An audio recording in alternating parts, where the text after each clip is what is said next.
Well, I've been shooting shop cats since 2016, so I've been doing this for almost 5 years. The very old reason why people started having cats is we started storing food thousands of years ago, and because of that mice and rats were coming in, so we needed the cat to keep away the mice and rats. And what I've learned from doing interviews with Hong Kong shop cat owners, actually the smell in the paw, in their feet, that kind of scares away the mice. To me, a very warm little story between the shop owner and the cat, and it's always in these older stores where it feels like time is standing still. I've published some other books first, as you may know, the Hong Kong shop cats and Hong Kong market cats. And I wanted to release a book also on the fun element of looking for the cat, like Where's Wally almost. The photo is about a hidden cat. It's actually more about the general store. It's more about the composition of, you know, the shelves and the lines of that. In the beginning I would always have the cat in the center, and then it becomes a little bit too easy to find. So now when I know I'm making one of those photos where the cat, it's one of those Where's Wally photos, I try to actually pan the camera in a different way so the cat is somewhere in an unpredictable spot. The idea always was like this could be a children's book, because I know from friends and from followers that they enjoy sitting with their children and finding the cat in the photographs.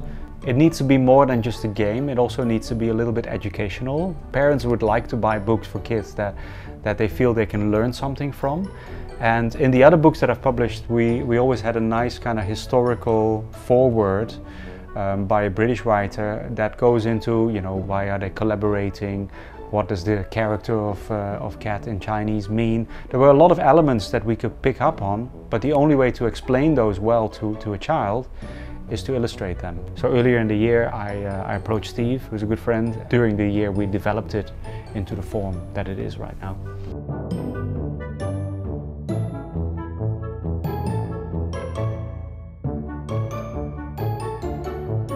The very first idea that Marcel had, let's develop a character and see what we can do with it illustration-wise. I went to the library and looked at a lot of kids' books, also went online and identified ones that I liked.